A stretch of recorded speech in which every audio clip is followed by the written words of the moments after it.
Hello po, magandang umaga, magandang gabi 'no, kung nasaan panig tayo ng mundo, ayan. Ngayon po ay umaga na dito sa Pilipinas at ito ang ating unang reading for today. Okay po. Siguro anong oras na ba? Parang mga na po ha, 7:00 pasado, ayan. 7:00 na ng umaga. Yes, tama, 7:30 mahigit, ayan. 7:30 mahigit. Okay po, Huwebes na ngayon. At ngayon po ay 27 na ng Agosto. O, ayan. Mag-ingat po ang lahat ha. Sabi nila kasi ito yung pinaka-peak ng season ng Ghost Month. Well, mas maniwala at magtiwala tayo sa Panginoon ha. O, 'di ba? Sa Panginoon lang. O, kung ano man yan, ay ating ipagpasa Diyos lahat. O, 'di ba? O, ito na. Kaninong i-reading itong makukuha natin ngayong umagang ito? Pwede pong ito sa inyo, pwedeng sa kanya. Pwedeng kung kanino man. Take only what resonates pa rin. Meron tayong Queen of Cups. Meron dito tayong Two of Cups. Ayan po, no? O, ang dami naman nito. Sa isa lang. Ay, ito na nga yung isa. Oh. We have here the Seven of Swords. Ayan. Ito na. Tignan pa natin ha. Ayusin lang natin po. Ayan. Parang baliktad. Ayan. Okay na po. Ito na. Take only what resonates, ano? Kung para sa inyong reading, ibig sabihin, makaka-resonate ka. Di para sa iyo po. Kung hindi naman, dun po tayo sa mga susunod na video or pwede naman kayong manood sa iba ha. Okay po. We also have here the High Priestess. Okay. Ayan. Meron pala tayo doon Six of Swords. Nakalimutan kong banggitin. Meron din tayo ritong Nine of Swords. Ayan.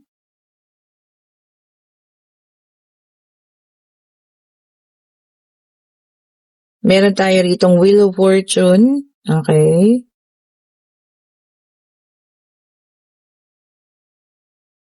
And para sa ating final card, ano ang ating final card? Ayun na. Okay po. Kompleto na. We have here the Ten of Cups. Okay po. So may nakikita ko rito, no? May taong nakikipag-communicate sa'yo.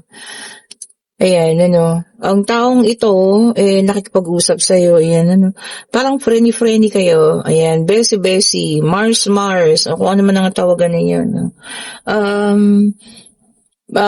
Okay ang pakikitungo niya sa'yo, no? Yun lang. Kapag hindi naman ikaw yung kausap niya, iba rin yung mga sinasabi niya tungkol sa'yo. Ayan ha. So, sa harapan mo, okay to, mabait. Ayan. Ito nga yung ito nga yung taong palagi ang, kung may pagkain ka, lagi mong binibigyan dahil alam mo yun, naawa ka. Diba? Hindi siya ganun ka na masasabi mong may kaperahan, ganyan. Hindi ha, hindi siya yun. Ito po ay yung taong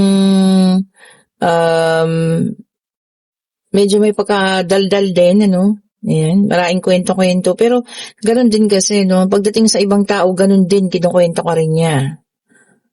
Okay po. So, ang hindi lang maganda kasi, pati yung katahimikan mo tungkol sa pamilya mo, ayan. Pati yung mga naikwento mong hindi magagandang karanasan, naikwento niya na sa iba yan. Okay po. Pati nga yun sa mga love life mo before, or kung ano man, So, yun ang hindi maganda.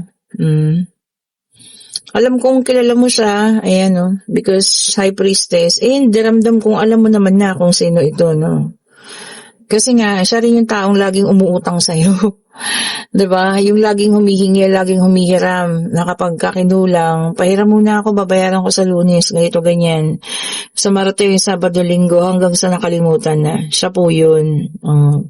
Siya yung taong mahilig umutang sa'yo, siya rin yung tao na mahilig na i-chismis yung buhay mo. Buhay mong nananahimik, diba? Alam mo yun, lahat ng nangyayari sa'yo, kinukwento niya sa iba. I don't know kung, kasi the Wheel of Fortune is here. No, alam mo naman pag the Wheel of Fortune, ibig sabihin bumabago yung ikot ng kapalaran. So kapag ka nagbago yung ikot ng kapalaran sa'yo, nagbabago rin yung pakikitungo niya. Ganun ba yun? Kasi ibig sabihin umaayos, no? Umaayon sa'yo yung kapalaran, parang yun naman ang kinaiinis niya. Parang ang isip niya kasi bakit parang puro sa'yo lang? 'Di ba? Bakit parang palaging ikaw lamang yung kumakabig? Parang gano'n ano? So siya yun, yung taong yun ha.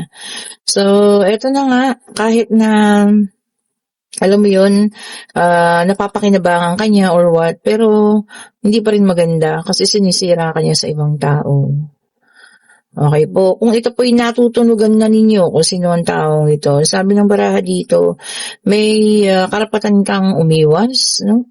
May karapatan kang umalis, 'di ba? Kahit hindi mo na siguro kausapin, alam naman niya kung ano yung ginawa niya or gagawin niya pa lang sa'yo, ha? Mm. Kasi alam mo yan, ang pangit. Hinahatak niya yung negatibong enerhiya na dapat ay positibo para sa'yo, 'di ba? Nagiging negatibo tuloy. And meron tayo ritong Knight of Pentacles, ayan. Sabi niya rito, no, hindi mo makikita ng loyalty. Wala siya noon. Talaga naman, 'di ba? Walang loyalty sa katawan. And alam mo yan, yung mga kwento niya pa, doon sa mga taong kinaayawan mo, magugulat ka. Paano niya nakukuha yun? O di ibig sabihin, yung mga taong inaayawan mo, friendly-friendly niya rin. Diba? Paano siya nakakapagkwento sa'yo ng mga ganun? Ito ha, ang babala ng baraha, bubulabugin niya lalo yung peace of mind mo. Kaya, pwede, bitawan mo na. Okay po. Kahit na naawa ka pa or whatsoever dyan sa taong yan, bumitaw ka na ha. Hindi sa magandang impluensya, hindi sa tunay na kaibigan. Ano? Ayan. And meron tayong Angel Temperance, sabi niya rito, no? Strategy niya yun. Pinapasabi sa'yo ng Angel Temperance. Gumagawa ng mga iba't ibang strategy. Siguro hindi lang ikaw yung ginaganyan niya. Baka may mga iba pa para alam mo yun, makuha yung tiwala, 'di ba? Mas marami nga naman magbibigay sa kanya, 'di ba? Pagka ganun. May dalang number 14 niya. Tapos yun pala, sinisira na kayo sa isa't isa, no? Diyan sa komunidad ninyo. Ang pangit, grabe. 'Di ba? And we have here the Ten of Pentacles. Ayan. Nakikita niya rin kasi, no, na talagang, alam mo yun, ang daming dumarating na blessing sa'yo. Isa pa to sa kinaiinggitan niya. 'Di ba? Sa kanya, gipit-gipit. Paano hindi magigipit? Napaka-negatibong tao. Mapanirang tao. 'Di ba? Tinatawag niya yung mga negativity. Paano hindi magigipit? Nambibiktima pa. Samantalang ikaw, ginagawa mo yung the best mo para mabuhay ng patas. Okay? Pagdating ng araw, kung hindi mo tatatanggalin sa buhay mo, magiging burden siya, pabigat. Ngayon nga lang, parang pabigat na di ba? Kasi inasa na sa iyo Paawa, ganyan. Alisin mo po ha, hindi siya makakabuti po sa iyo.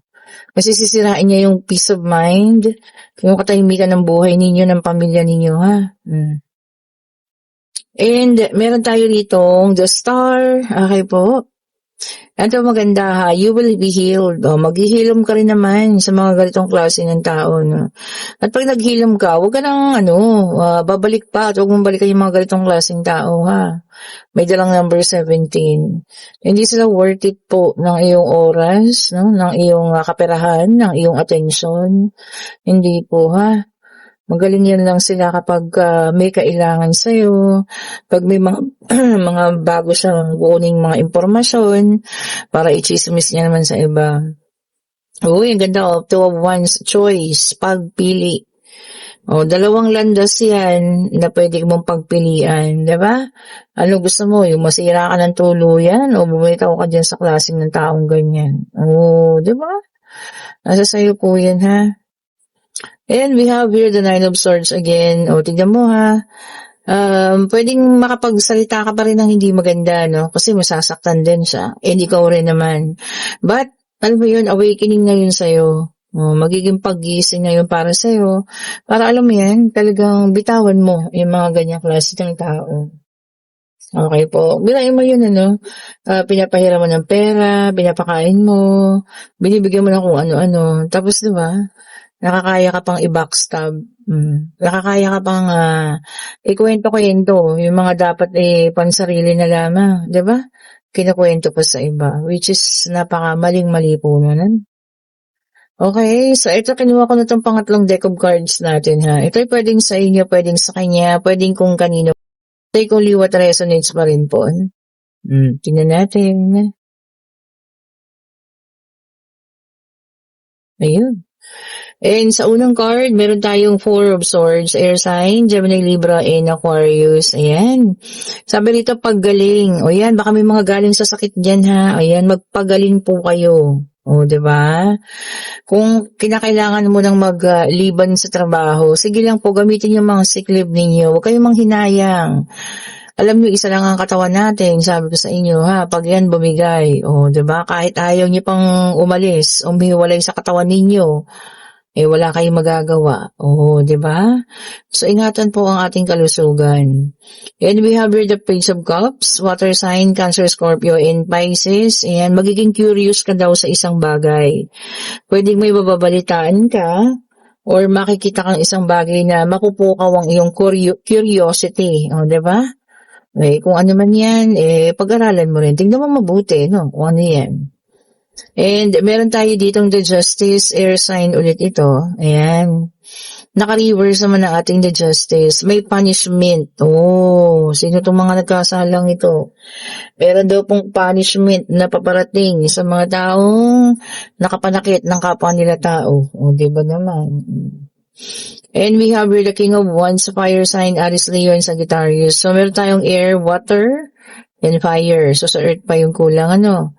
Sabi niya rito, overcoming challenges, ayan, and being mature. Oh, tama naman. Kapag ka nag-mature na kasi, no, hindi na mapagpatol. O, di ibig sabihin, ma-overcome na yung mga challenges na ganyan. O, di ba maganda? O, ito pa. Tignan pa natin, ha. And we have here the judgment na fire sign. And sabi niya rito, no, ignoring the call. O yan, may tumatawag daw pero ini-ignore ninyo. Nako, bakit? Baka may munting samaan ng loob or kung ano man. Huwag yun ang palakihin. O, diba?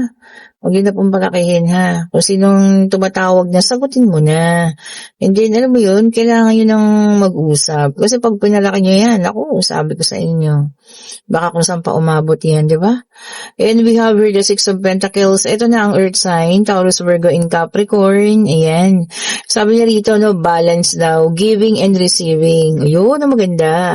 Huwag puro pakabig, huwag din naman puro pabigay. Yung ikaw naman ay sobrang bukas palad na halos wala nang matira. Ibalanse po ha. Ibalanse din. Ako, marami na nagpa-reading sa akin. Talagang sobrang bukas palad sila, no?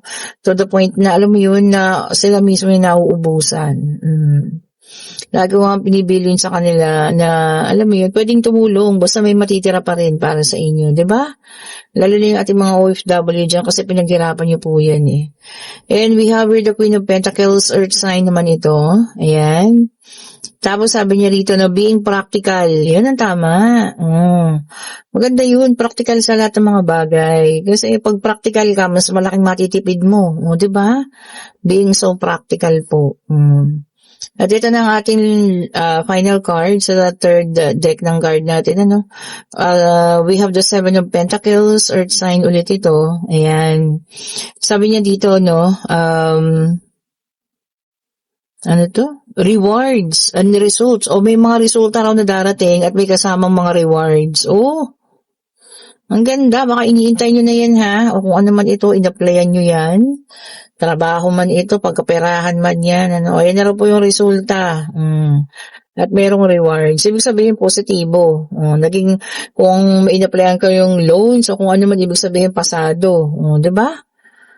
Yan ha, basta gamitin sa mabuti ang mga kung ano bang marireceive na financial na yan. At ito na, pwede na kayong magtanong, pag-ibig pangyayari financial. Kung alam mo na gusto nyo malaman, kayo po yung magtanong na. Divine Universe, napakabilis. Tignan nyo. Ano tong kasagutan, ayan, sa kanila pong tanong. And Ace of Cups, yes po ang sagot. Ayan. Naku, may celebration yung iba, may socializing. Yun ang maganda. No? Baka may aatinan kayo na talagang makikipag-socialize kayo sa ibang tao, ha? Okay po, enjoy. Siyempre, di ba? Mga bagong karanasan natin yan. Pwede rin makakuha kayo ng mga bagong kakilala. Alam niyo yun? Na maraming maituturo sa inyo sa buhay-buhay. O, mga positibong tao. O, ayan ha. And yes po ang sagot. And kung nagugusto yung ating reading, pa-like, pa-share, pa-subscribe, and hit the notification bell para lagi kayong updated sa mga bagong videos na nire-release natin.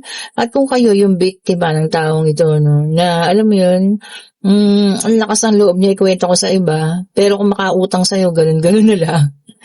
'Di ba? Alam kong kilala niyo siya. At kung alam niyo yun, hindi niya kaya pang i-tolerate, pwede niyo nang iwan yan. Ano?